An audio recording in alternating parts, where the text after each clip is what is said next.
Hola, buenas noches. Muchísimas gracias por acompañarnos en esta nueva edición de el jueves de Charla Feminista de WDI México.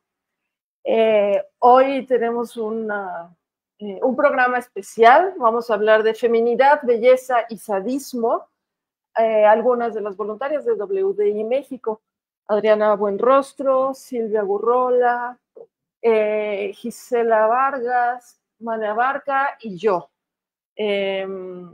Sí, somos nosotros 5. Y bueno, somos, como varias de ustedes saben, un grupo de voluntarias del capítulo mexicano de la Declaración Internacional de las Mujeres, que promueve la Declaración sobre los Derechos de las Mujeres basados en el sexo. Lanzada en marzo de 2019, dicha declaración es un esfuerzo colectivo de mujeres para proteger nuestros derechos basados en el sexo del daño causado por el reemplazo de la categoría de sexo por la de identidad de género. Desde entonces nos hemos convertido en una comunidad mundial de mujeres con contactos en 160 países, 39.444 firmas individuales, en colaboración con 547 organizaciones. Si no lo han hecho, las invitamos a firmar ahora mismo la Declaración sobre los Derechos de las Mujeres basados en el sexo. Nuestro objetivo es muy claro: la protección de los derechos basados en el sexo de las mujeres y las niñas de todo el mundo. Todas las mujeres y todas las niñas. Las invitamos a seguirnos en nuestras redes sociales. Nos encuentran en Facebook, Twitter, Instagram y YouTube. Y voy a darle la palabra a nuestra primera participante de la charla de esta noche, que es mi compañera Adriana Buenrostro. Adriana, bienvenida y muchas gracias. Gracias, Lau, gracias por la introducción y por siempre invitar a las firmas. Bueno, yo escribí, para no perder un poco el hilo, la idea es pues compartirles un poco acerca de mi historia, hablando justo de feminidad, belleza y sadismo, y voy a comenzar con la lectura de este texto que escribí para este momento. Lo titulé Mi cuerpo de mujer, un campo de batalla, desmantelamiento de la tiranía estética. Y pues bueno, comienza así. Nuestros cuerpos de mujeres nunca nos han pertenecido del todo.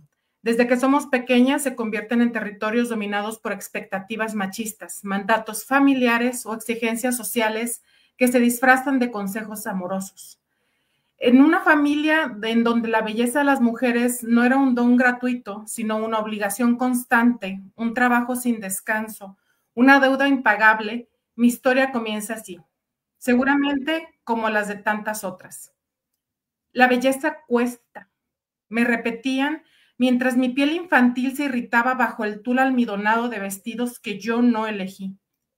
Esa frase aparentemente inocua contenía toda una filosofía de vida. El dolor como requisito para ser aceptada.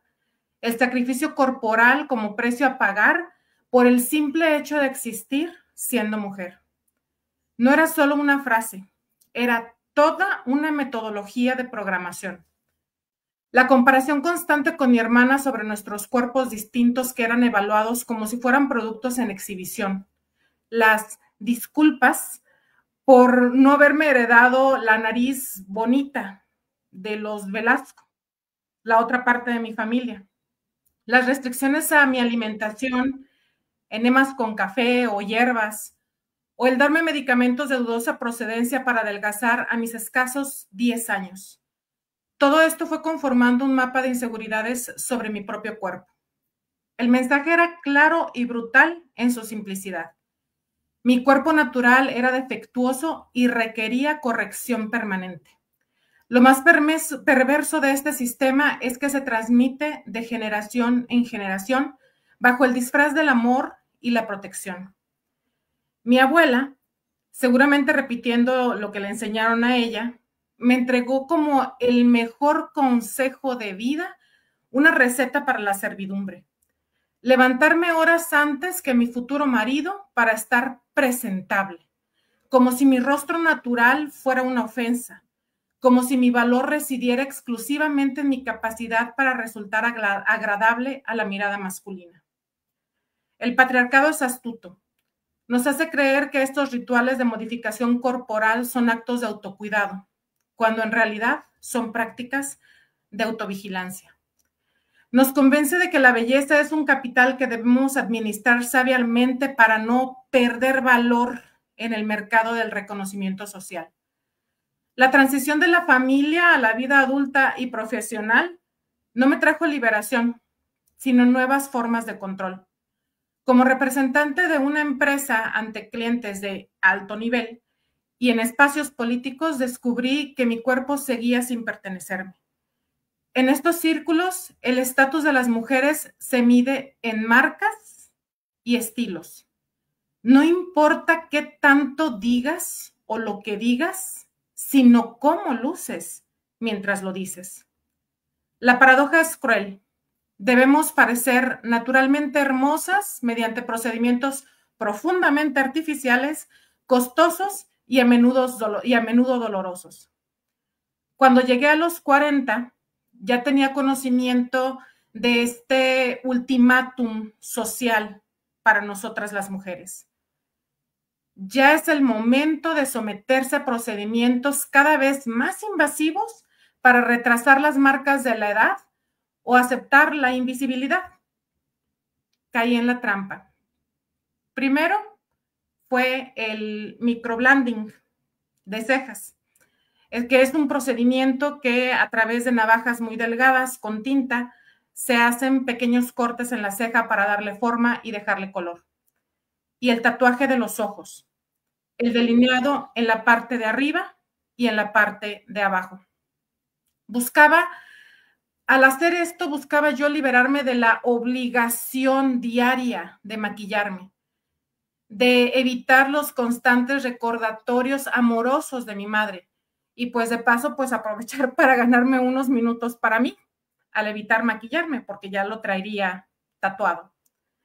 Pero como un cuento perverso, cada concesión solo abría la puerta a nuevas exigencias. El punto de quiebre llegó con un procedimiento que ahora reconozco como violento y del cual les voy a mostrar algunas imágenes. Este procedimiento consistió en hacer pequeñas quemaduras deliberadas en mi rostro para rejuvenecer la piel.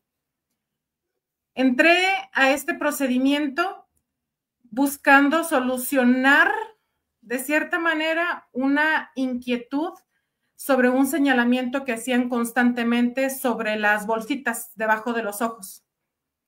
Mientras estaba yo en el procedimiento, la persona que lo realizaba aprovechó mi vulnerabilidad, ya estando allí, para sugerirme que una vez que ya estaba allí, podría tratar también otras imperfecciones que estaba notando, mismas que yo ni siquiera tenía en cuenta, que ni siquiera había notado.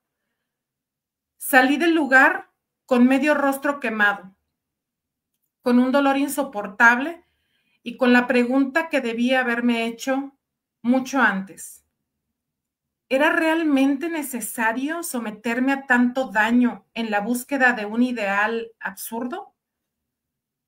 La respuesta quedó grabada en mi piel dañada. No, nunca lo fue, nunca lo será. Nunca fue o será necesario lastimarme para ser válida. Lo que me sucedió no es un caso aislado, sino la manifestación de una violencia sistémica que se ejerce sobre los cuerpos de las mujeres. La industria de la belleza prospera cuando inseguridades que luego promete resolver en un ciclo interminable de consumo y autodesprecio. Nos vende la idea de que nuestro valor disminuye con cada arruga, con cada cana, con cada señal de que estamos vivas y envejeciendo, como si eso fuera una falla moral y no un proceso natural. En este escenario, el feminismo entra a mi vida como una linterna en la oscuridad. Comprendí que mi cuerpo no está descompuesto, que no necesita ser arreglado, y con el estudio feminista he aprendido poco a poco que la belleza es una herramienta de control.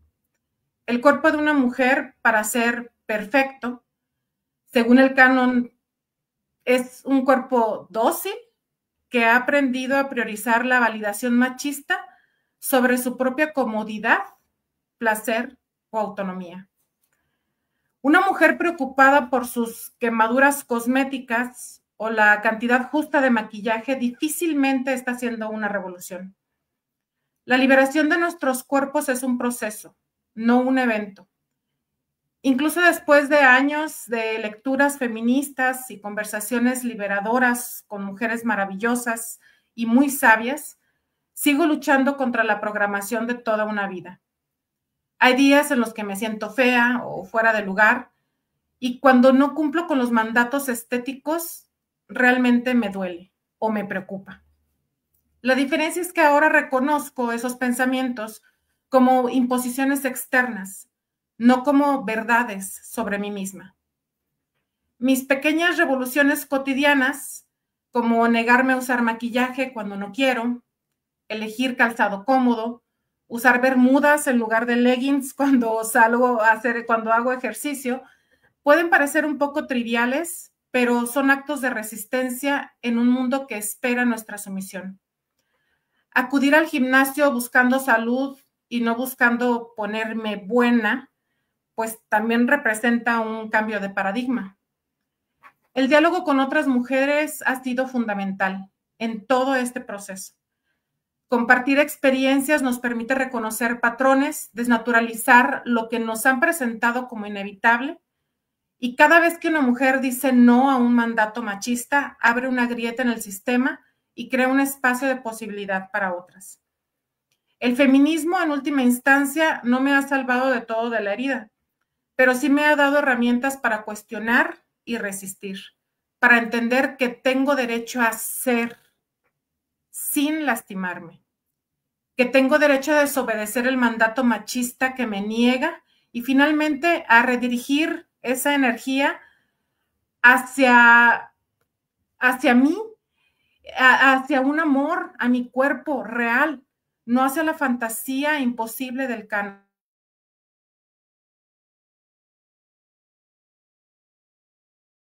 Y mi sangre y mi salud sobre la imagen es subversivo.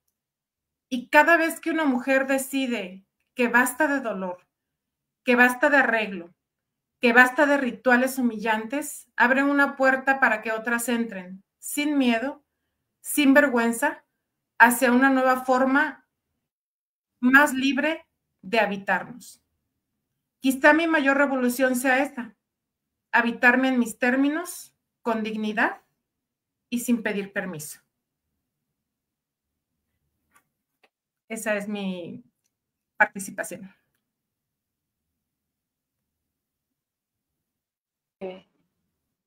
Adriana, muchísimas gracias, qué poderosa tu participación, gracias por contarnos esta experiencia. Se entienden, o sea, yo creo que muchísimas de quienes nos están acompañando hoy se van a reflejar en tu historia y deja claro que no viene de la nada, ¿no? Esas imposiciones no vienen de la nada, y si las reproducimos no es porque un día dijimos, pues no voy a reproducir, no, o sea, está ahí esa impronta que tantos llevan o llevamos desde niñas. Sí. Muchísimas gracias. No sé si se pudieron ver las imágenes, sí me gustaría... a ver si Fer, que nos acompaña como siempre en los controles técnicos, sí, nos puede... Ahí están. A ver, coméntalas. Les quiero explicar un poco. Gracias, Fer, por ayudarnos a hacer estas ediciones. Este fue solo un par de días que me sometí a ese tratamiento. Yo iba solo por la parte de abajo de los ojos y como ven, al final terminé pues con casi todo el rostro quemado. Todos en ese acercamiento, los puntitos que se ven son quemaduras. Este proceso consiste en hacer pequeñas quemaduras con una tipo pluma, que es como una agujita que en el momento de tocar con la piel da una pequeña descarga eléctrica y quema la piel. Entonces, en la lógica de estos procedimientos que se venden mucho, la idea es que se vaya rejuveneciendo la piel. Aquí el tema es que yo solo hice un procedimiento. Fue realmente muy, muy doloroso. La curación fue larga y dolorosa. De hecho, también compartí por allí, si nos puedes compartir, Fer, cómo es que yo debía de andar por semanas. Aquí ya es un poquito más adelante, cuando ya se iban cayendo las costras, pero tenía que andar yo con crema, pues cubriéndome las heridas de quemadura en el rostro y evitando el rostro, bueno, que mi rostro diera hacia el sol durante mucho tiempo, pues porque básicamente traía todo mi rostro quemado. La sugerencia era hacer al menos 4 sesiones. Yo llegué nada más a hacer una y la verdad es de que sí, realmente cuando salí me estuve cuestionando ¿qué pasó? ¿No? ¿Por qué lo hice? Y cómo es que si venía ya por una, bueno, pues ya que estamos aquí y no te cobro tanto, porque todavía aparte pagué, ¿no? Y esto mismo me iba cuestionando, pagué porque me hicieran esto, pagué por este dolor, y todavía hasta la fecha, esto fue en 2022, y hasta la fecha todavía no he podido recuperar toda mi piel al 100%, es muy delicada. Pues obviamente pues fue sometida a quemaduras fuertes, de manera muy, muy específica y justo donde lo pueden ver, pues, en partes muy delicadas de la piel, ¿no? Como abajo de los ojos o los párpados, y de eso fue que trató este procedimiento. Además, si pueden ver, están muy hinchados también los ojos porque 1 o 2 semanas antes acababa de hacerme el tatuaje de ojos y las cejas. Entonces mi rostro era pues básicamente insoportable vivirlo, tenerlo allí. Qué fuerte. Y eso que como dentro de los procedimientos de la violencia estética, ese no es el más extremo, hay cosas todavía peores. Y sí, como comentábamos, ¿no? Ese tipo, ¿cómo estamos normalizando esa violencia contra nosotras mismas? Y pagamos para arriesgarnos de esa manera y maltratarnos, ¿no? Claro. Sheila Jeffries le llama así en su libro Beauty and Misogyny, son autolesiones por poder, porque vamos a que alguien nos lesione, pero le estamos dando la autorización para que nos lesione, porque nosotras queremos voluntariamente, claro, autolesionarnos, ¿no? Claro, y recuerdo mucho cuando estaba yo ahí en esa camilla, y por eso quise hacer toda esta recopilación desde niña, cómo fue que llegué a un punto de soportar un tratamiento, un procedimiento de este tipo. Recuerdo que yo estaba la belleza cuesta, la belleza cuesta, la belleza cuesta, la belleza cuesta, como estarme tratando de disociar sabiendo que duele y o sea, me sometí a un proceso de tortura por la belleza y sabía que debía aguantarlo porque la belleza cuesta. Bueno.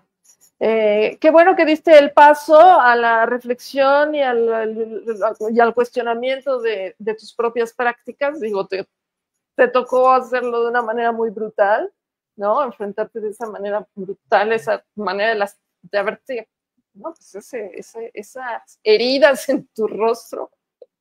Fue un precio muy alto, pero bueno, que a pesar de eso, no todas hacen ese paso, ¿no? No todas hacen la reflexión de qué estoy haciendo. Pero qué bueno que lo hiciste y espero y confío en que tu historia ayude a muchas de quienes nos escuchan a dar ese paso tan importante, ¿no? A darse cuenta de para quién están haciendo lo que hacen, ¿no? Claro, En ese La Belleza Cuesta, ¿a quién le estamos pagando? ¿A quién le estamos sirviendo con este precio en dinero y en salud? ¿No?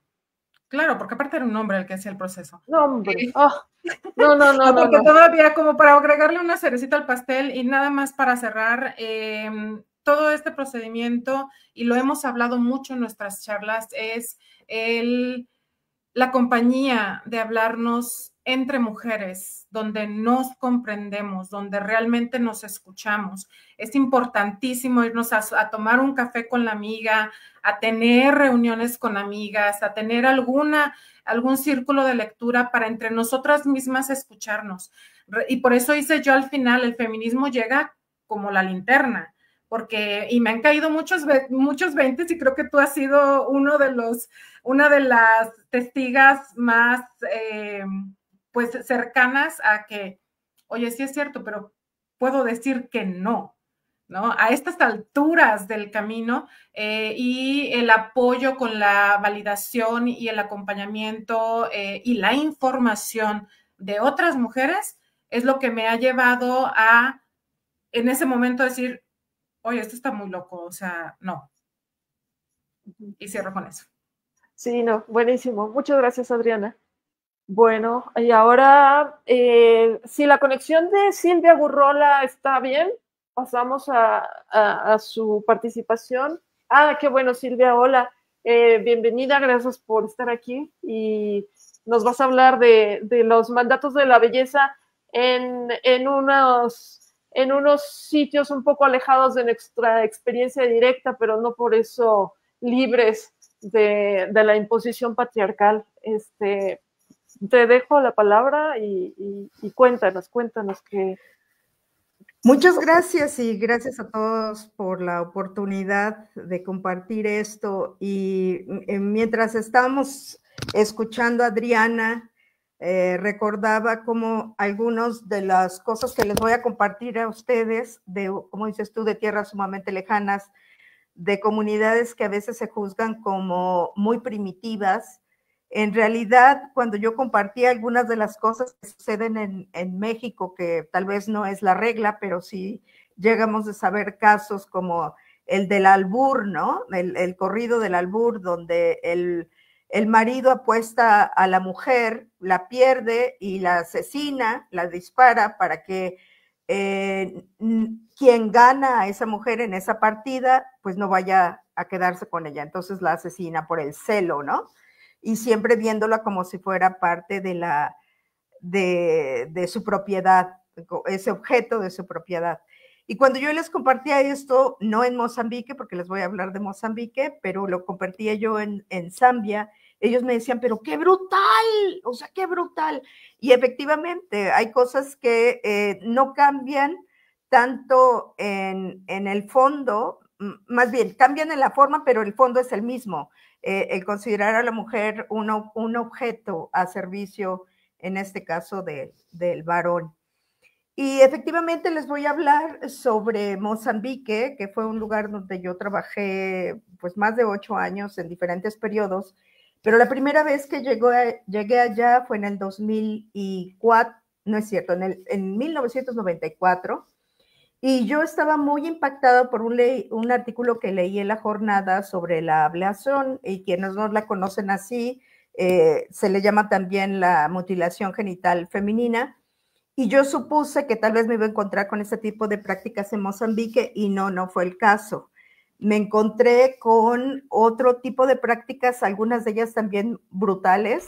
Unas de ellas son la escarificación, la otra son una combinación de tatuajes con escarificación. Se llegan a realizar generalmente con objetos cortantes y se introducen cenizas de cierto tipo de árboles, pero originalmente lo que se utilizaban eran polvos de huesos de murciélago, que cada vez son menos frecuentes, entonces se utilizan cenizas de árboles, y eso obviamente puede generar unas infecciones bastante severas y en algunos casos hasta la muerte. Y otra de las prácticas que me llamó la atención y que a diferencia del el sentido que tiene la ablación, que es el que la mujer, al haberle extirpado el clítoris, no tenga placer sexual, este es para que tenga, o sea, no está limitada a que pueda tener el placer sexual, pero definitivamente tiene que pasar por mucho dolor para estirarse los labios menores. Esto es algo, una práctica que se empiece a realizar poco antes de que la niña comience a menstruar, porque la creencia es que cuando ella ya empieza a menstruar, la sangre le quema la labia minora y la labia mayora, y entonces ella es entrenada, en este caso por la tía paterna.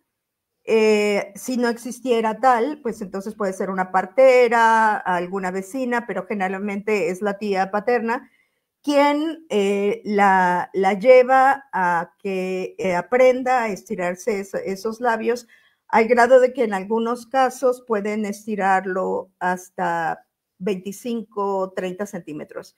¿Por qué? Porque el hombre tiene la fantasía de que cuando tiene sexo con ella, pues termina siendo como un pellejo, no tiene obviamente ninguna fuerza, no hay músculo ahí, pudiera enroscarse en el pene, que en realidad eso no sucede, pero esa es la fantasía que ellos tienen. Y ella empieza a hacer esta práctica de manera pues diaria, muchas veces 2 veces al día. Y esta sí es una de las prácticas que desde nuestra perspectiva occidental, pues es muy, muy poco pensable, ¿no? Ver a una mujer entrenando a otra para que realice este tipo de prácticas con la intención de agradar sexualmente al marido. Y para darles un poquito más de noción, les quisiera compartir unas cuantas fotografías que pueden ilustrar esta práctica. La primera, sí. Aquí te dicen que la mujer que no tiene escarificaciones es como si fuera un pez sin escamas, porque es resbaladiza. Es como que siente, supuestamente el hombre necesita algo de qué agarrarse cuando tiene relaciones sexuales. Aquí estamos viendo algunas fotografías, algunas de ellas en Mozambique son un poquito más específicas y esto depende de la tribu y de la región de la que estemos hablando.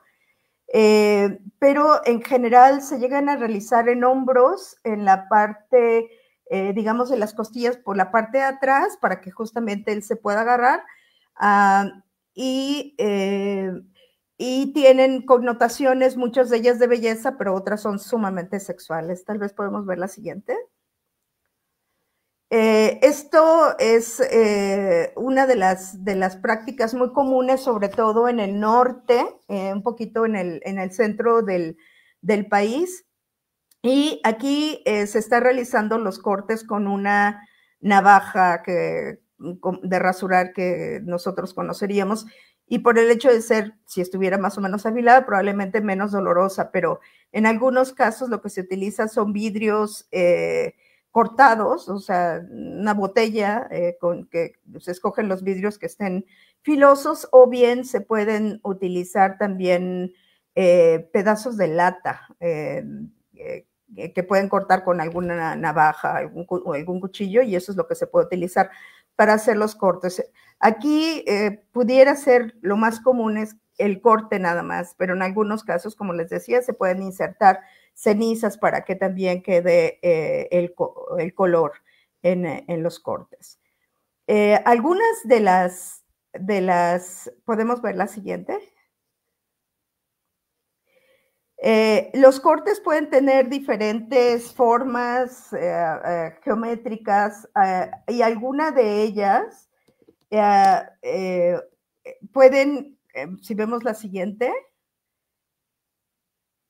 esta pudiera ser un poco más de tipo estético, pero hay unas que se llevan en espiral y estos tendrán que, o de acuerdo a su creencia, pudiera aminorar el dolor cuando sea bofeteada por su esposo. O sea que ya desde que está siendo la niña educada por las mujeres de acuerdo a su tradición, ya le están diciendo que ese es su futuro, ese es lo que le toca vivir y ella tendrá que ser sumisa, porque de lo contrario puede avergonzar a la familia del esposo, al esposo, y va a tener el repudio de la comunidad también, porque siempre va a ser ella la culpable si por algo el matrimonio llegara a fallar. Entonces, ella ya desde pues, los 10, 12 años empieza a escuchar estos mensajes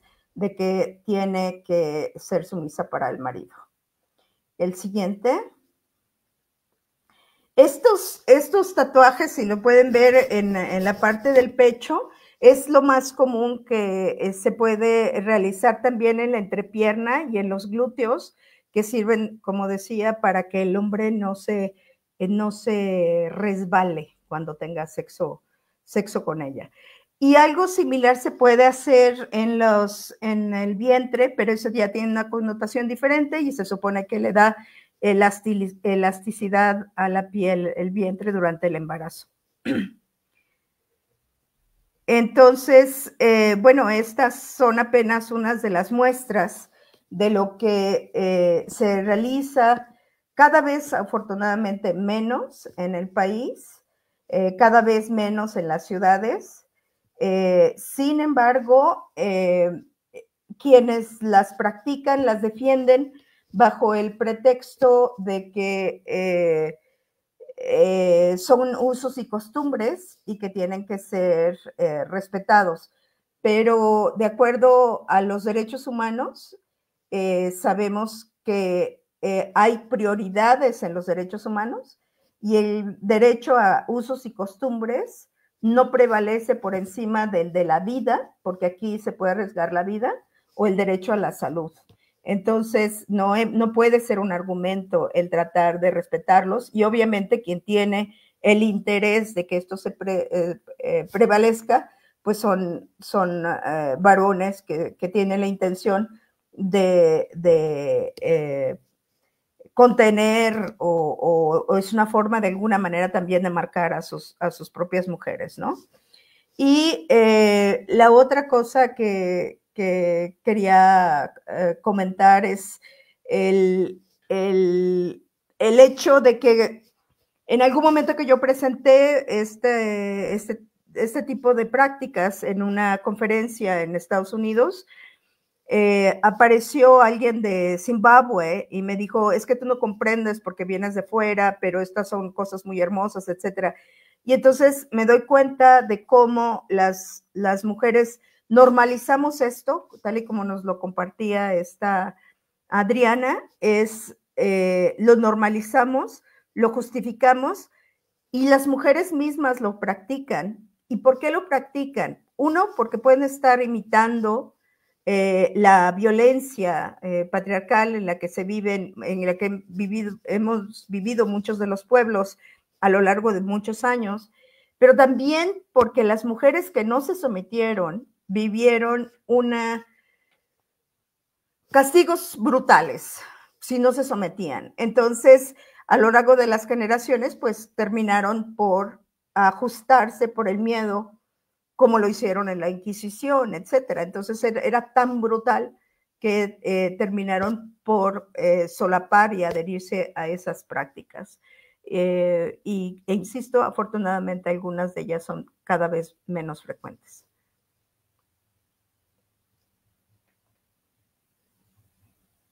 Silvia, muchísimas gracias por contarnos esto. Es horripilante. Y, o sea, imagínate, castigaban a los que no se sometían a esto. ¿De qué tamaño sería el castigo si lo que te hace no acreedora al castigo es lo que nos estás enseñando? Es que es una cosa. Y y me gusta mucho que no, que, que no repitas esto, de que, bueno, son las mujeres las que lo están reproduciendo, pero ¿por qué, no? O sea, no es porque ellas realmente lo quieran. Por supuesto que las mujeres terminan, pues nada, aceptando los mandatos como dados, porque bueno, así han sido criadas y por supuesto que participan en la misma cultura, pero tú dejas muy claro que la voz cantante la llevan los hombres y todo esto, según nos cuentas, está hecho para cumplirles una fantasía absurda, para que se puedan agarrar mejor. No, es que no hay palabras. Entonces, bueno, y bueno, luego tiene también toda la creencia de que es por el espíritu. Entonces, si con lo físico, con el castigo físico, esto no pudiera ser suficiente para que la mujer se retractara o se rebelara, entonces viene todo la idea de que entonces los espíritus te van a castigar y te vas a volver loca, y bueno, alguna persona que seguramente sí llegó a tener paranoia o cosas así por el estilo, lo dio por hecho. Entonces, por ese miedo también que llegaron a inculcarle, y si no es por los medios físicos, entonces tendrá que ser a través de lo sobrenatural, que es algo muy enraizado en los países africanos, ¿no? El miedo al hechizo. Uh-huh, uh-huh. Uh-huh. Sí, bueno, pues gracias por mostrárnoslo, Silvia. Vamos a dar ahora paso a Gisela, que nos va a hablar también de los mandatos de la belleza, pero con un enfoque en lo que representan para la salud de las mujeres. Muchas gracias, Gisela. Gracias, Laura. Bueno, yo voy a comenzar mi intervención. Esta intervención voy a comenzarla tocando un tema muy importante, pero igualmente ignorado, que es la relación entre los mandatos y las imposiciones de belleza y la salud de las mujeres. Pues es muy probable que escuchemos muy poco al respecto, porque como sabemos, pues a las industrias no les conviene divulgar de qué forma lo que nos vende, pues podría estar enfermándonos. Y pues por supuesto la multimillonaria industria de la belleza no es ninguna excepción. Ya entrando en el tema, de acuerdo a la organización Grupo de Trabajo Ambiental, en promedio, las mujeres estadounidenses se aplican 12 productos de cuidado personal y cosméticos diarios. Según datos revelados por el Simposio Latinoamericano de Diseño Seguro de Productos Cosméticos, las mujeres latinoamericanas seguimos patrones de consumo muy similares. Una mujer promedio, esto hablando de clase media, usa por lo general 12 productos cosméticos al día. Mientras que los hombres usan en promedio 6. Esto, en el caso de las mujeres, nos expone aproximadamente 168 sustancias químicas diferentes al día. Y esta exposición no se considera insignificante, ya que prácticamente a diario y durante toda la vida nos estamos exponiendo a ella. Y bueno, al encontrarnos mayormente expuestas a estas sustancias químicas, también incrementamos el riesgo a exponernos a disruptores endocrinos. Estos disruptores endocrinos son sustancias químicas que se encuentran presentes en la gran mayoría de productos cosméticos y de cuidado personal y pueden llegar a actuar como nuestras propias hormonas y también produciendo efectos adversos. Estos efectos adversos pueden verse, pues básicamente en todo el cuerpo, en el desarrollo, en la reproducción, en el sistema neurológico y en el sistema inmunitario. También se han asociado con patrones de crecimiento anormales y retraso en el desarrollo neurológico en el caso de niños y niñas. Se sospecha fuertemente que están asociados con alteraciones de la función reproductiva en hombres y mujeres, con el aumento de la incidencia de cáncer de mama, muy importante, y así como cambios en la función inmunitaria. Me gustaría recalcar que es muy importante no olvidar que las mujeres somos más propensas a padecer enfermedades autoinmunes.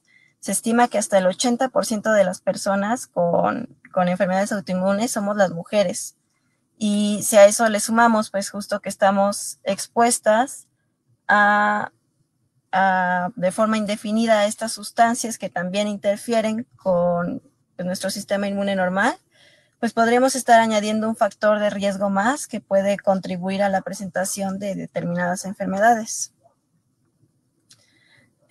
Otra investigación más de esta asociación reveló que una sustancia química llamada fosfato de trifenilo, o también conocida como TPHP, que es un disruptor endocrino, se encontró en la orina de 26 mujeres que se habían pintado las uñas recientemente.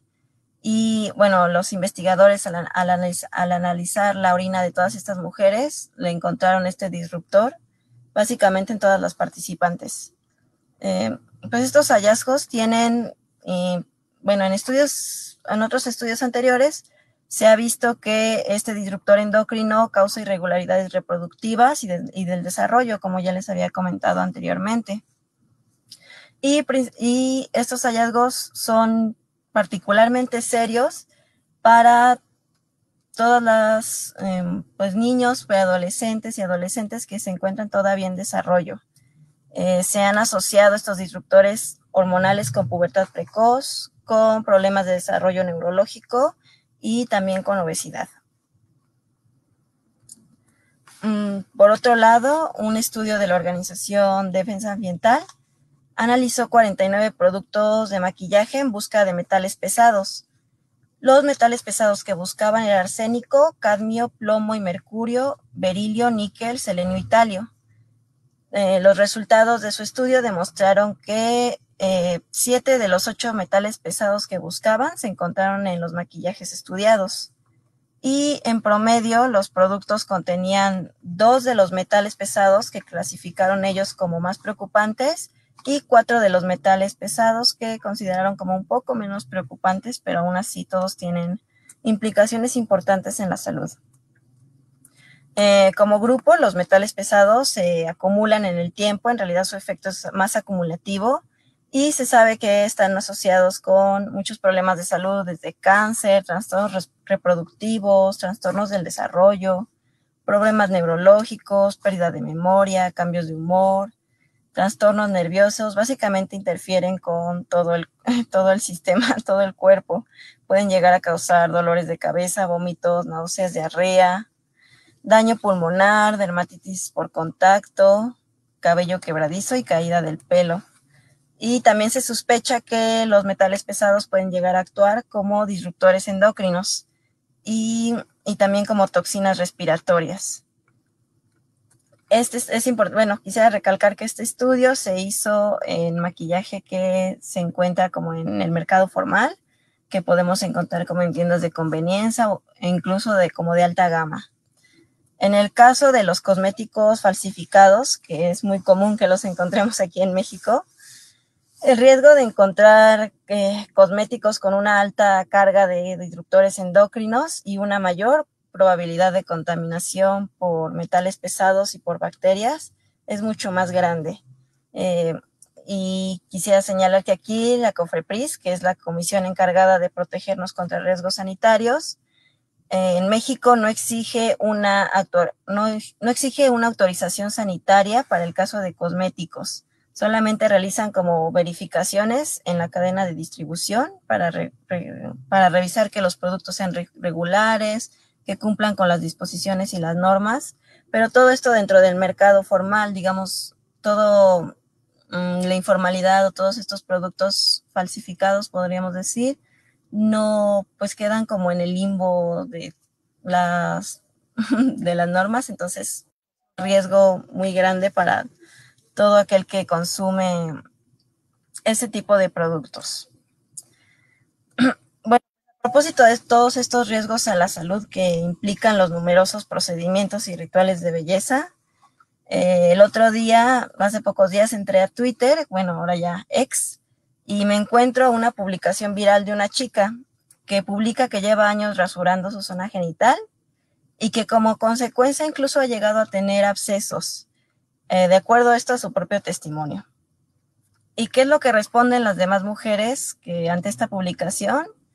Principalmente consejos para que siga haciéndolo, que intente con cera, que acondicionador, ¿qué? Rasúrate en la ducha, exfoliate primero, láser, o sea, las opciones no acababan. No faltaban las que defendían lo que se hacían y recomendadas, escudadas en el mito de la libre elección.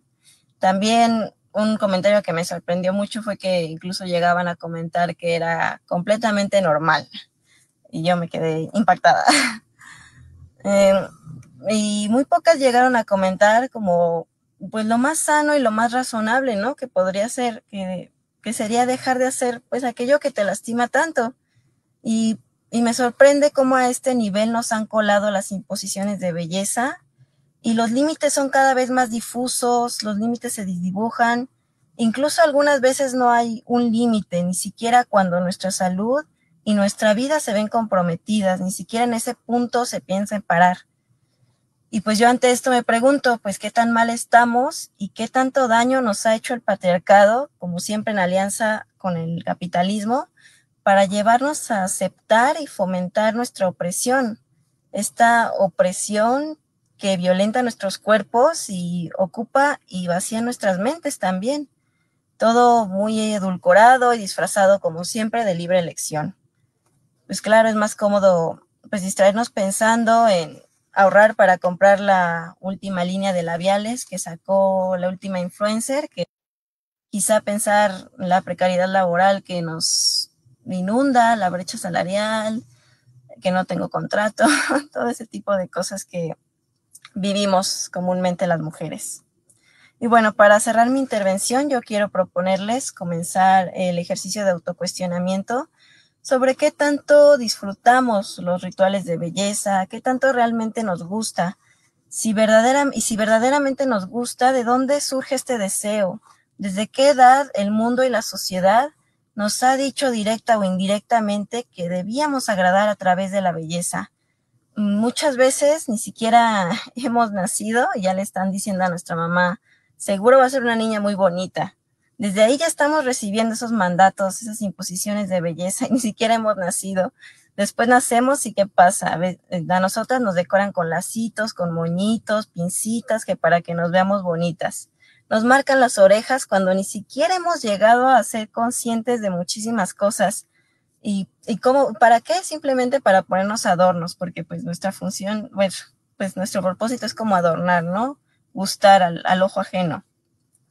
Desde ahí se encuentran todas estas imposiciones y a veces el ser consciente de todas ellas y de que nos han socializado toda nuestra vida en base a eso y en agradar, pues puede llegar a ser un poco difícil. Realmente es un proceso que lleva mucha reflexión, que lleva mucho tiempo y de pronto puede llegar como a ser duro caer como en cuenta de muchas cosas, ¿no? A veces de que a lo mejor y no estábamos tan cómodas y no disfrutábamos pasar horas de pie en una fiesta sobre tacones de aguja con un vestido que ni siquiera nos permitía movernos o bailar, que a lo mejor no estábamos a gusto, no sé, tratando de no ensuciarnos nuestro vestido, a lo mejor nosotras queríamos correr y ser libres con los demás niños, ¿no?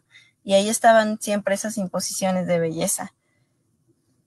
Y bueno, a lo mejor, y no es para todas, ¿no? A lo mejor no todas queremos pagar este precio y como ya vimos en esta plástica, es un precio que incluso puede llegar a ser muy alto en términos de salud. Entonces, pues, las invito como a la reflexión y muchas veces tampoco nos como pongamos metas inalcanzables. Tal vez sí nos gusta realizar llegamos a aceptar y a normalizar y incluso nos llega a gustar ciertas imposiciones de belleza, pero tampoco por eso sintámonos culpables, ¿no? Es como todo un proceso que puede llevar años, puede llevar muchísimo tiempo. Pues muchas gracias, esta sería mi intervención. Muchísimas gracias, Gisela, muy bienvenida y oportuna tu intervención. Tu invitación a que nos cuestionemos, ¿no? ¿Qué estamos produciendo? ¿Por qué lo hacemos? Y si no podemos a lo mejor dejar de hacerlo algunas veces. Muchísimas gracias. Pregunta al chat si tienes redes, a ver si las puedes anotar para que la gente te siga. Creo que es la primera vez que estás al aire en uno de estos de estos lives de Facebook, de estas charlas feministas, y muchas no te conocían, pero por lo visto, y con toda razón, están muy contentos de conocer. Yo también estoy contenta. Muy bien, gracias, Isela. Y ahora viene Mane, que también es la primera vez que nos acompaña aquí. Mane Abarca Salinas nos acompaña desde Chile, se está desvelando para estar aquí con nosotras y nos va a hablar también de los mandatos de la belleza, pero que es una reflexión desde el feminismo radical y un repaso de qué han dicho algunas grandes del feminismo radical sobre estos temas. Mane, el micrófono es todo tuyo. Gracias, Laura, y también a todas quienes han intervenido, todas reflexiones muy potentes, muy duras también, pero muy necesarias, muy urgentes. Bueno, yo creo que hemos visto a lo largo de las distintas presentaciones que traicionar la feminidad no es sencillo.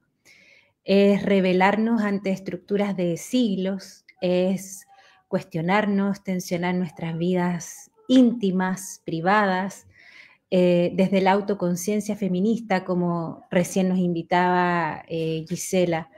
Y si bien la crítica feminista es aguda, pareciera ser aún insuficiente respecto a lo que está pasando, ¿no? Hoy día nos desafía profundamente y es un ejercicio personal, pero también colectivo, junto a otras, de revisión y de abandono, ¿no? De desprendimiento de la feminidad más profunda, la que nos ha calado más profundo, y eso es un ensayo constante para quienes nos decimos y somos feministas y sostenemos el feminismo como un proyecto de cambio civilizatorio.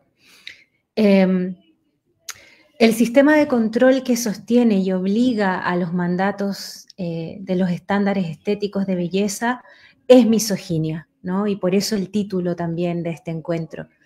Es una forma de violencia estructural sobre las mujeres y las niñas y adolescentes en un contexto de neoliberalismo sexual que beneficia a la industria estética, farmacéutica, de la moda, a un gran área de la medicina, y que si nosotras pudiésemos realmente conciliarnos con nuestra existencia como suficiencia, con nuestra corporalidad, con nuestro cuerpo natural, como decía hace un ratito Adriana, parte de esa industria, si no toda, perdería un gran negocio.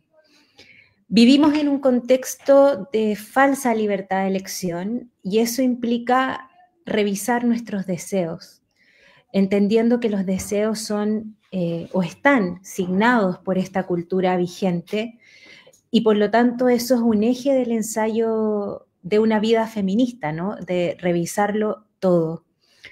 Caemos en esta ley del agrado que además, siendo feministas, nos lleva a revisar nuestra propia coherencia en la vida cotidiana, pues el feminismo como proyecto civilizatorio sabemos que involucra lo íntimo, lo privado y lo público. Y si bien lo sabemos, lo entendemos, no es fácil romper con todo un sistema que ha generado mecanismos simbólicos, castigos, para sujetar y naturalizar nuestra complicidad con esta sumisión. El feminismo, como aparato crítico para la buena vida, no implica llenarnos tampoco de nuevos mandatos, ¿no? O de conectar con la culpa, ¿no? Que es lo que el sistema patriarcal siempre ha hecho de nuestras vidas, de nuestra existencia, donde terminemos constreñidas con nosotras y entre nosotras, sino el objetivo es poder entender las causas socioculturales de estas prácticas, lo que requiere también un ejercicio de pensar creativamente junto a otras, ¿no? Desde el entendimiento de que esto es una responsabilidad colectiva de transformación con quienes ya existimos, pero también con las futuras generaciones. Ana de Miguel decía que tomar el eslogan feminista de mi cuerpo es mío para redefinirlo como tu cuerpo, tu mercancía, es la relación que quiere el neoliberalismo. todo es mercado y el único límite es el consentimiento individual. Pero estando en esto, que algunas han llamado patriarcado del consentimiento, eso nos lleva a mirar que no basta, ¿no? Como lo hemos visto con el consentimiento, sino con desentrañar las condiciones estructurales, ¿no? Los condicionamientos, los mandatos, las relaciones de jerarquía que pueden atravesar esas decisiones que parecen individuales, y sobre todo creo que la invitación es revisar nuestros deseos. Hacer esa reflexión y ese ejercicio de atención propia creo que es profundamente emancipador. Sheila Jeffrey, ¿cierto?, lo plantea también en el libro que antes citaba Laura, Beauty and Misogyny, y plantea que la cultura sigue oprimiendo a las mujeres bajo el disfraz de la libre elección. Margarita Pisano, por otro lado, siempre decía que el cuerpo era el único instrumento con que tocamos la vida, las y los seres humanos, que somos nuestro cuerpo. Y hoy día una de las grandes trampas del patriarcado es esa instalación de cortes-conflicto que nos llevan a hacer esas separaciones o divisiones falsas que en realidad no son tales, como la escisión entre cuerpo y mente, por ejemplo, o cuerpo, mente, emoción. Y eso genera que no nos entendamos como seres humanas completas en nosotras mismas, sino que entendamos que nuestro cuerpo es algo aparte, ¿no? Aparte de nuestro ser, como si estuviese afuera de nosotras, y eso nos lleva a estos malos entendidos, ¿no? A estas comedias de equivocaciones, porque al considerarlo así, lo que hacemos entonces es cosificarlo o entenderlo como un espacio ajeno, ¿no? Un territorio que es una propiedad que nos pertenece, ¿no? Y esa es la gran trampa, no como algo que somos. Y al entenderlo desde ese lugar, eso nos lleva a hacerle cosas a ese cuerpo, porque te pertenece, ¿no? Porque es tuyo, ¿no? Porque tú lo quieres, no porque tú te lo estés haciendo a ti misma, ¿no? Yo creo que ese es un ejercicio que quizás nos puede servir a propósito de lo que nos planteaba Gisela, de ensayar esto, porque finalmente lo que hace todo este sistema es deshumanizarnos en un servilismo que es funcional a la masculinidad y a todos los constructos, a sus instituciones, a sus empresas, que se sostienen finalmente en esta autovigilancia, ¿no? que vamos generando sobre nosotras mismas. Me hace muy necesario recordar también, a propósito del título de este encuentro, que todas estas violencias, ¿cierto?, son misoginia, pero también recordar que la feminidad, como decía Margarita Pisano, fue inventada y creada por la masculinidad y por lo tanto es un monomio, ¿no? No un binomio como nos han hecho ver o entender.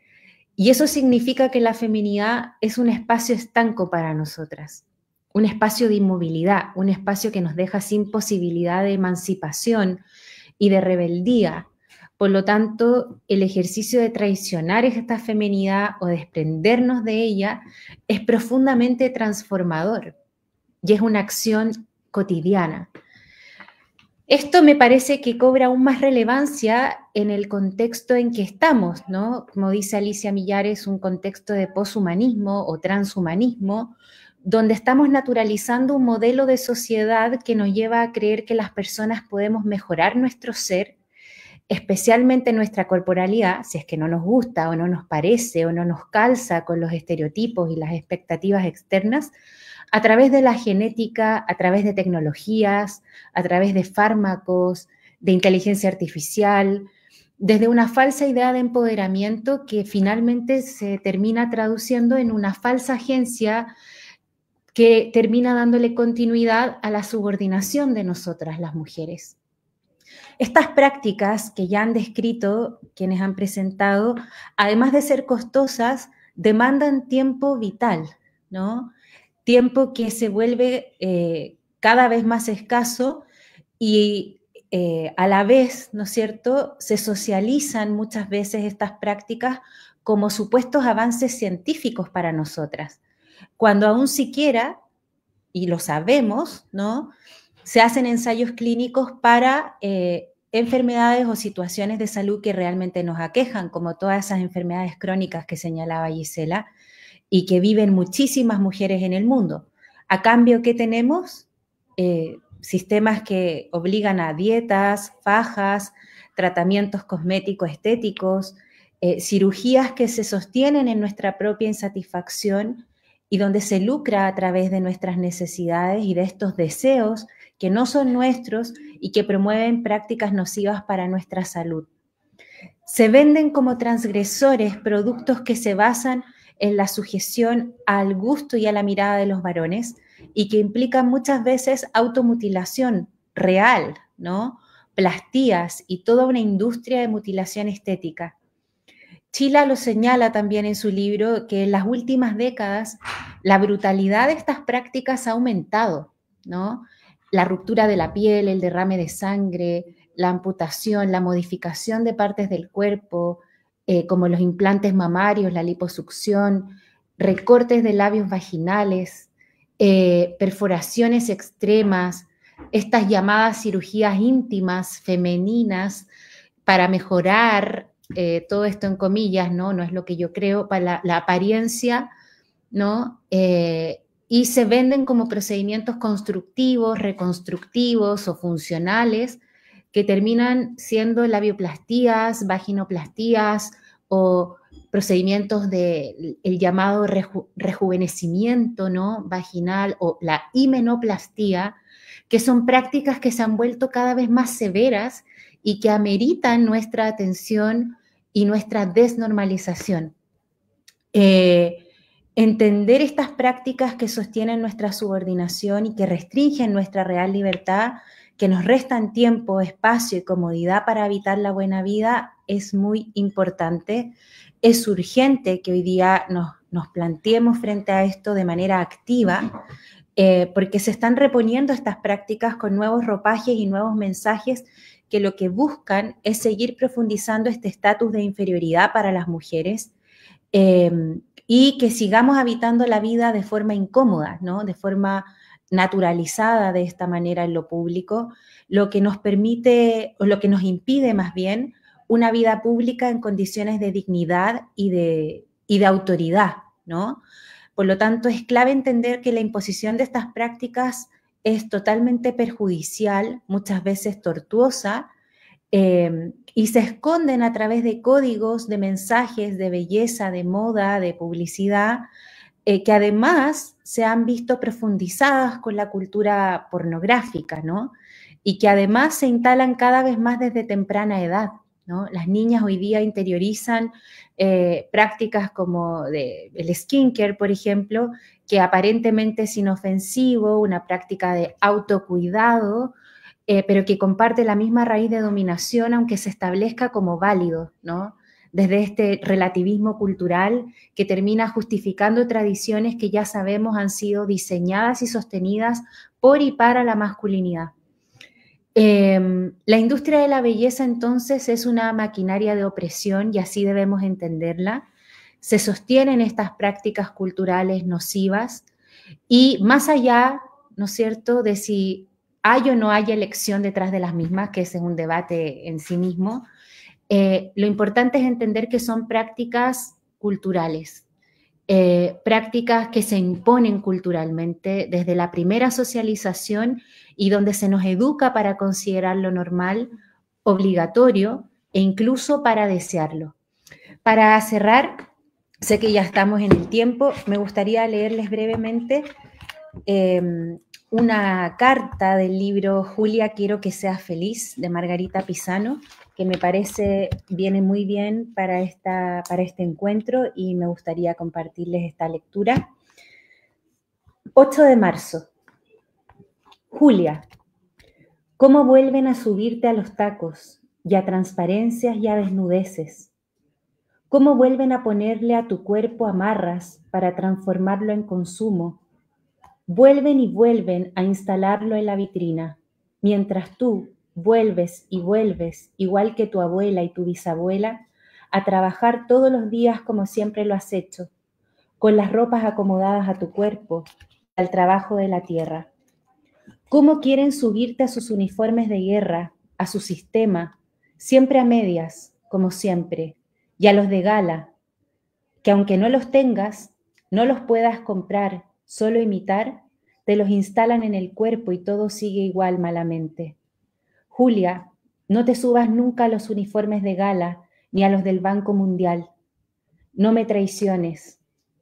Avanzas, mi querida Julia, cuando no te cuentas el cuento de que eres de las ricas porque compras en los grandes almacenes con tu tarjeta de crédito. No. Allí solamente compran los pobres engañados, tú lo sabes bien. Quienes compramos en los grandes almacenes somos pobres tipas. Los ricos no compran allí, tampoco imitan los uniformes. Ellos los inventan en sus propias tiendas y con sus diseñadores. Existen otros pobres, lo sé, lo sabes. Ellos saben también, pero de los que te hablo, los de las grandes tiendas, son unos pobres fantasmas. Julia, traiciona la feminidad. Si nada es más triste que escuchar a las mujeres decir desde lo público y ya no desde la cocina, lo orgullosas que están de ser femeninas, mientras se pasean en velos como en los mercados de esclavas y admiran el taco alto que realza sus piernas e interviene en su cuerpo con grandes glúteos y pechos falsos y falsos labios gruesos, ojos de falsos colores, pequeñas narices respingonas, pómulos y mandíbulas disminuidos. De la feminidad no rescato nada, Julia, de la masculinidad que la creó tampoco. Debemos reinventárnoslo todo. Sí, Julia, todo. Con eso me gustaría cerrar. Muchas gracias. Maravilloso, Mane. Muchísimas gracias a ti. Qué fuerte. Y bueno, yo voy a cerrar con mis propias reflexiones que van a repetir buena parte de lo que dijo Mane y de lo que dijeron mis compañeras. Señal de que estamos en sintonía, cosa que está muy bien, y de que antes de la sesión de hoy ya habíamos conversado sobre el tema y habíamos reflexionado juntas. De hecho, la idea de esta sesión Feminidad, Belleza, Sadismo surgió de un día en nuestra reunión semanal. Justamente Adriana nos habló de cómo en el trabajo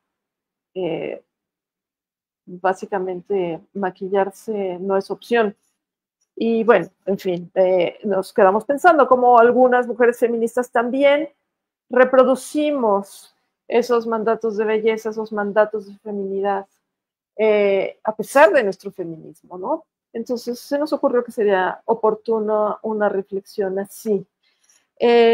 Y por supuesto que es pertinente para el feminismo, y yo creo que como tanto Gisela como Mane, como Adriana en su experiencia propia, yo también quiero invitarnos a hacer una reflexión y una autocrítica muy seria de por qué cuestionar nuestros deseos, como dice Mane, por qué participamos en ese engaño, por qué participamos en esos mandatos a los que se supone que como feministas nos oponemos.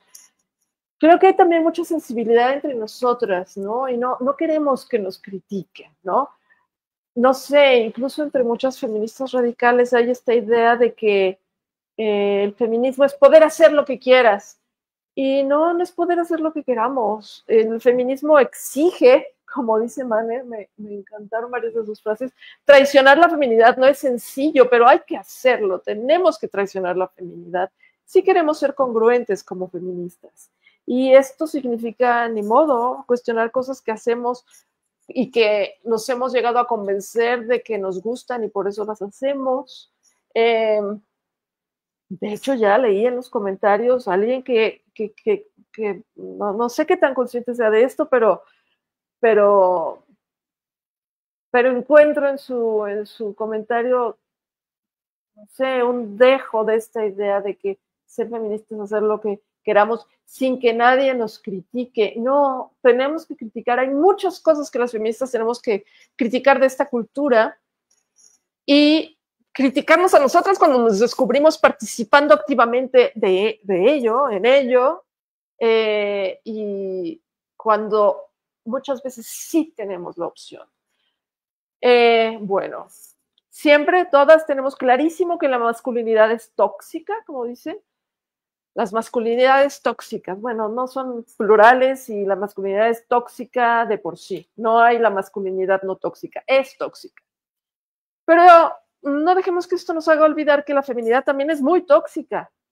Y a lo mejor no es tan abiertamente violenta como su indispensable contraparte, la masculinidad, pero también tiene mucho de violencia, sin duda, pero de violencia contra una misma, como la presentación de Adriana deja tan claro como estas experiencias que conoció Silvia en Mozambique dejan tan claro, ¿no? Las feministas radicales no hablamos tanto de mi cuerpo, mi decisión, sabemos que es una trampa, sabemos que, por ejemplo, cuando se aplica el eslogan a la prostitución, pues es muy equívoco, ¿no? Las mujeres prostituidas no están ahí porque por un ejercicio de su libérrima voluntad. Sabemos que no es así. Tiene muchos bemoles ese eslogan. Muchas veces es falso. Pero sí hay cosas que podemos decidir sobre nuestro propio cuerpo. O sea, justamente de lo que hablamos ahora. Podemos decidir qué nos ponemos en el cuerpo, ¿no?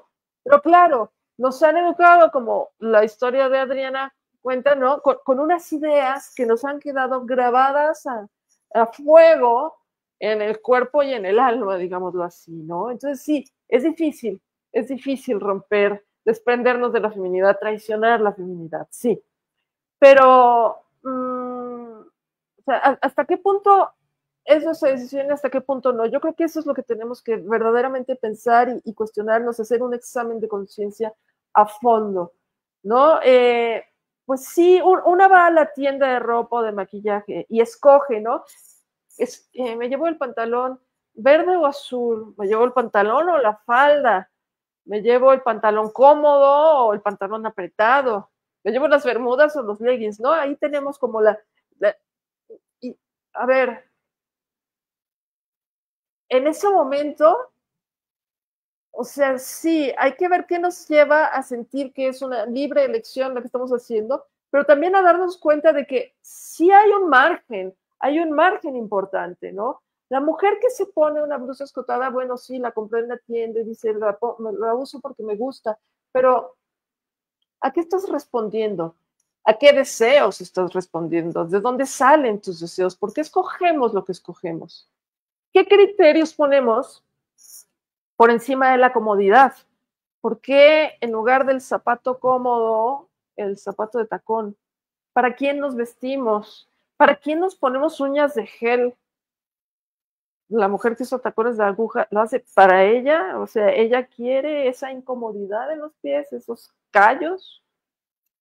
A mí me parece evidente que no, lo hace para los hombres, para complacer la mirada masculina, para gustarles o por lo menos ser aprobada con ellos, ¿no? Pasar de panzazo en el examen al que nos somete cada hombre que nos dirige la mirada. Nos han vendido también esta trampa, la trampa de la revolución sexual trajo consigo muchas trampas, ¿no? O sea, la idea de que la revolución, la pornografización la pornificación de la cultura y la hipersexualización es liberador para las mujeres cuando no lo es. Este otro binomio tan socorrido de los conservadores versus los liberales nos hace creer o les hace creer a muchas mujeres que ser liberal es ponerte ropa escotada, ponerte la minifalda, vestirte para la mirada masculina, ¿no? Porque lo otro es conservador, ¿no? Es como parte del hacer creer a las mujeres que en realidad el conservadurismo es su enemigo y el liberalismo es su aliado. Cuando no, o sea, el enemigo es el patriarcado y el patriarcado está tan bien representado en el conservadurismo como en como en el liberalismo o la izquierda. Esto tendríamos que tenerlo claro. Pero también es una manera de enemistarnos, ¿no? Y hacernos creer que estamos haciendo cosas por nuestra propia liberación cuando no es así. La pornografía y la prostitución son los ejemplos paradigmáticos de esta falsedad, ¿no? La mal llamada revolución sexual. Pero a ver, y si somos feministas, ¿por qué nos vamos a poner a complacer la mirada masculina? ¿Por qué incurrimos en eso? Como les digo, estos son apuntes, reflexiones con las que quiero invitarlas a pensar junto con nosotras, hacer, fue Adriana quien dijo, ¿no? En reuniones entre nosotras hay que seguir platicando entre mujeres. Y bueno, preguntándome, ¿por qué hay tantas feministas que reproducen esos mandatos de feminidad? Yo tengo la hipótesis de que muchas feministas buscan una apariencia femenina porque no quieren parecer lesbianas. Lo creo de verdad. Y también pienso que muchas lesbianas ahora buscan una apariencia femenina desde hace unas décadas, cuando empezó a ponerse de moda esto de la lipstick lesbian. También lo hacen por esa razón, para no parecer lesbianas, ¿no? Entonces hay que pintarse y no parecernos a esas, ¿no? Pero bueno, todas tenemos nuestras inseguridades. Yo llamo a la autocrítica y a la autorreflexión sin necesariamente criticar a otras, pero sí creo que debemos criticarnos, ¿no? Y bueno, no, yo creo que sí hay una revolución posible solo en el cambio de nuestra apariencia. Todas tenemos nuestras inseguridades. No nos veo a todas mañana mismo en el Zócalo quemando los brasieres y tirando el maquillaje a la basura, aunque deberíamos hacerlo. Pero sí hay que atrevernos a cuestionar y tratar de ser cada día más congruentes como feministas. Nadie lo es totalmente, pero todas podemos aspirar a hacerlo un poco más cada día. Y miren, yo justo no quería ser hipócrita y decidí ponerme este arete que solo a veces me pongo. A mí, por suerte, de niña, yo tuve mucha suerte, no tuve una mamá que me dijera lo que a Adriana le decían. A mí de bebé no me hicieron hoyitos en las orejas, a mi mamá le parecía una brutalidad, pero a los 13 años yo quise hacerlo, ¿no? Ya a los 13 años tienes un poco más de capacidad de decisión, sin duda, que cuando tienes un día de nacida. Pero pues claro que lo hacía porque quería ser más normal, ¿no? Y encajar mejor entre mis amigas. Entonces, pues aretes, ¿no? Y a veces uso esta pequeña arracada, me gusta. Y me duele cuando me la pongo porque casi no porque la uso poco. Y lo hago, sí, o sea, reconozco, no soy del todo congruente. Pero me atrevo a criticarme y me atrevo a dar un pasito más cada día, ¿no? Pero a ver, una feminista, ok, yo me pongo el arete, no soy de todo congruente, pero a ver, una feminista que se hiciera el depilado brasileño famoso, o sea, híjole, podemos criticarla, yo creo, si no, es tu decisión íntima, me van a decir, no la puedes criticar, es que sí hay que criticarlo, sí hay que criticarlo, ¿por qué está haciendo eso? ¿Por qué está adoptando, o sea, está jugando al juego de la pornificación de la cultura? Yo creo que sí debemos criticarla y ella misma tiene que hacer la autocrítica, ¿no? Criticarla y criticarse tanto como si consumiera pornografía. Que claro que en el consumo de la pornografía tenemos más claro que su decisión, aunque sea en la intimidad de su hogar y con la puerta cerrada, es una decisión que incide en la permanencia de una de las instituciones más nocivas para las mujeres, ¿no? Y es importante, varias en el chat lo pusieron, o una persona lo puso 2 veces, no sé, pero claro que la industria de la pornografía está incidiendo en las cosas que nos hacemos en el cuerpo, en las modas, ¿no? Y han observado cómo el drag, cómo los transvestis y estos transvestis extremos que son los drag queens, empujan también los límites de la feminidad.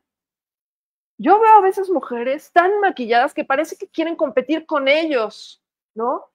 Entonces, creo que sí, maquillarse mucho, también maquillarse poco, pero maquillarse mucho todavía más, es aceptar implícitamente los dictados de los hombres. Es participar en la ficción de que una mujer solo puede ser bonita si se esconde tras una capa de maquillaje. Y aceptar también la ficción de que el valor de una mujer estriba en su belleza, claro. Es aceptar hasta cierto punto, fíjense, que ser mujer es ser femenina, maquillarse, estar delgada y guapa para ellos. Porque no concebimos no hacerlo nosotras, no participar en ese juego de la feminidad. ¿Sería demasiado rebelde de nuestra parte no rasurarnos las axilas? ¿No? O sea, ¿qué pasa si hacemos eso, ¿no? Estos pequeños pasos. Y fíjense cómo, o sea, digo que no todas somos congruentes porque de verdad está grabado a fuego.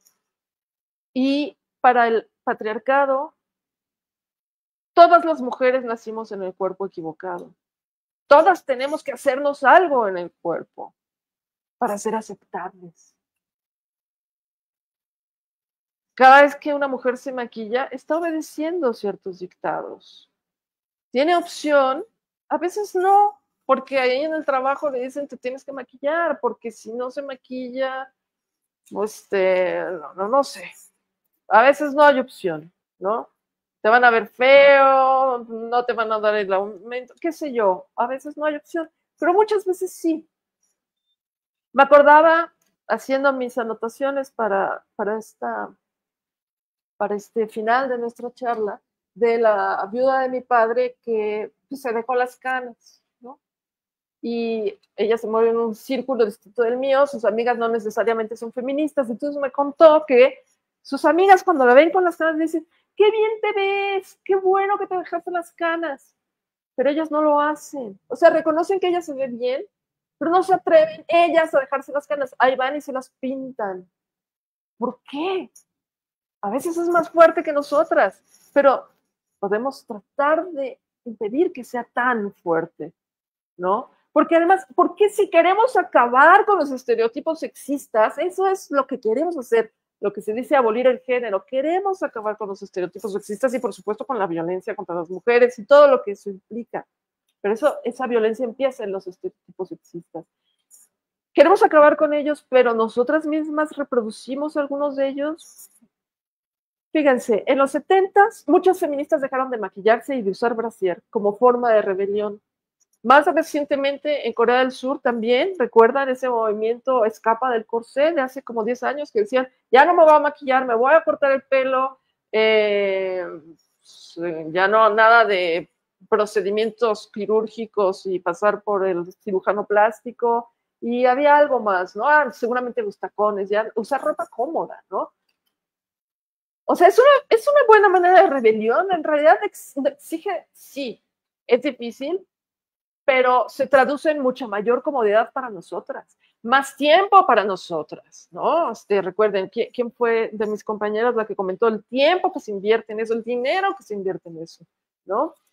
Entonces, bueno, esas mujeres de los 70s, esas surcoreanas, muchas de nuestras compañeras, son ejemplo de que sí podemos elegir no participar en esos rituales sexistas.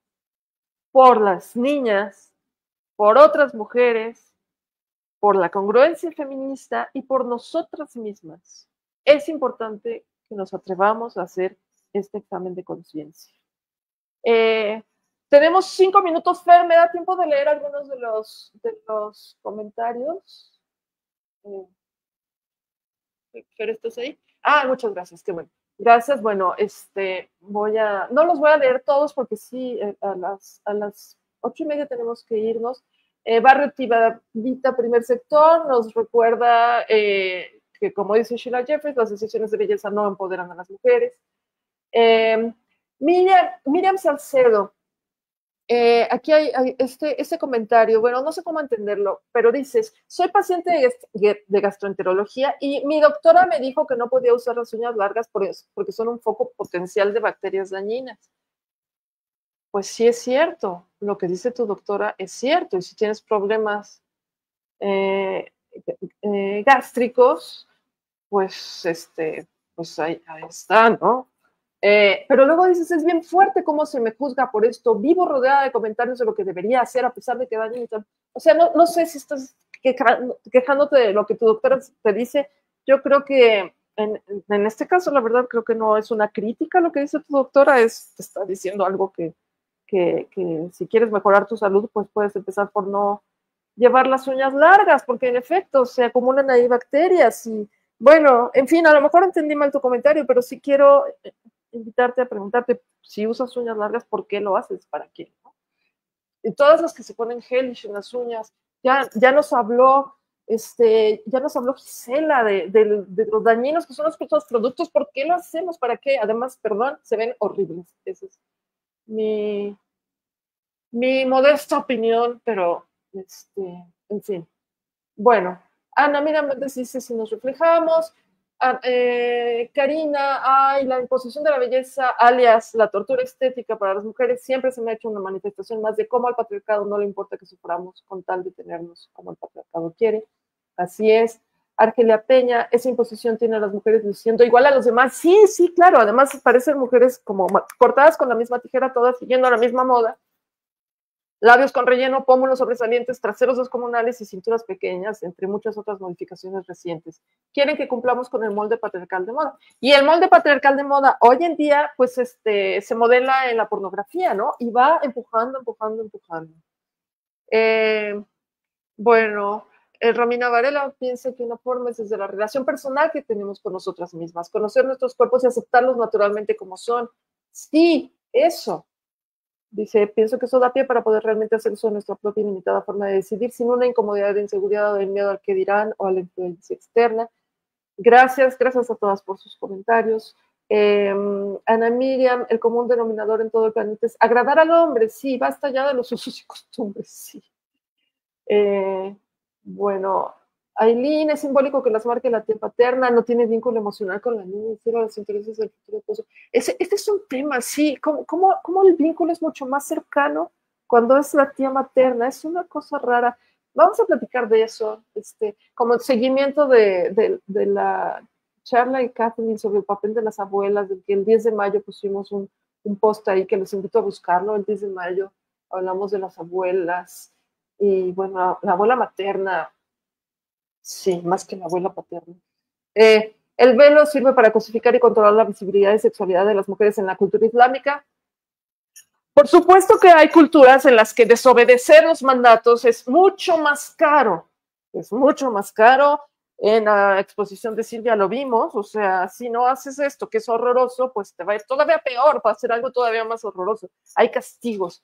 En nuestra cultura, el castigo no son latigazos, no es apedrearnos, no es así. También lo hay, pero no es así. Y eso nos da mucho más margen de acción, mucha más libertad de elección, ¿no? Yolanda, saludos desde Estados Unidos, Cali, Colombia. Yolanda, gracias. También a Alejandra, también de Colombia, que nos dice: en Colombia tenemos el mandato patriarcal de la narcoestética que nos daña a las mujeres y niñas. Lo fortalece el Estado con todos los estándares y estereotipos sexistas impuestos. La feminidad es un orden para demostrar que eres una mujer. Un desastre total. Sí, hay que desprendernos de ella, como dice Mane. Pamela, ¿cuántas horas invierte en ella?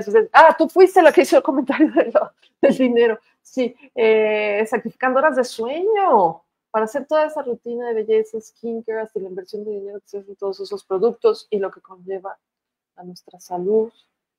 Ana Miriam, gracias por tu comentario. Sí, Karina, mucho de su supuesta identificación e identidad como mujeres no por, así que mucho de ello. Bueno, es respuesta a algo que ya no sé qué era lo que se estaba diciendo en ese momento. Pero bueno, Aileen, dejar los mandatos de la feminidad, eso puede ser para algunas más fácil que seguirlos. Es una no acción política. Es usar ese tiempo de depilarse, maquillarse, hacerse las uñas, etcétera, para vivir, para existir tal como somos. Sí, Y dice Eileen también, déjalo dañinos, las uñas gigantes, los tacones, limitan nuestro movimiento, nos constriñen. Es que sí, justamente. A ver, recuerden, los pies vendados en la antigua China, ¿no? Esto era también como, era una mutilación en nombre de la belleza, ¿no? Muy extrema, desde luego, pero sigue haciéndose todo esto en nombre de la belleza. Entonces, mutilarnos en nombre de la belleza, que en realidad es en nombre de que los señores nos aprueben, ¿no? No podemos existir tal como somos. Nacimos en el cuerpo equivocado, igual que las chinas, tuvieron que mutilar los pies, vendarles los pies para que quedaran unos pezuñas deformes, porque no nacieron en el cuerpo equivocado, como ninguna mujer en este mundo. Bueno, en narradoras originarias, saludos, qué bueno que nos acompañaron. Y bueno, creo que estamos terminando 2 minutos tarde nada más, voy a ver el chat privado.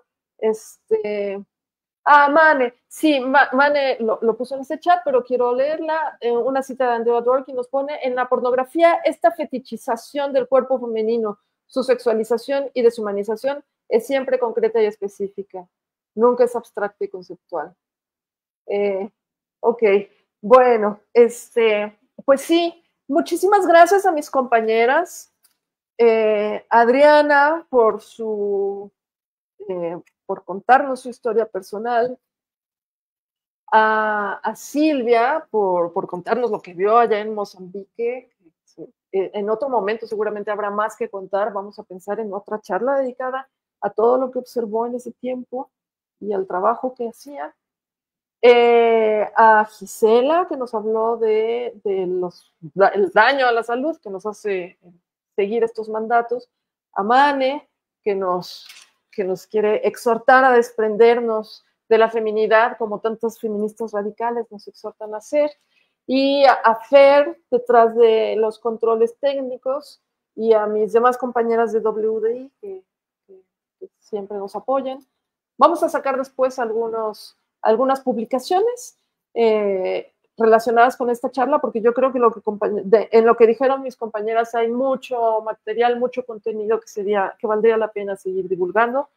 Y pues gracias, por supuesto, también a ustedes por seguirnos y por estar aquí. Si les gustó la charla, recomiéndenla.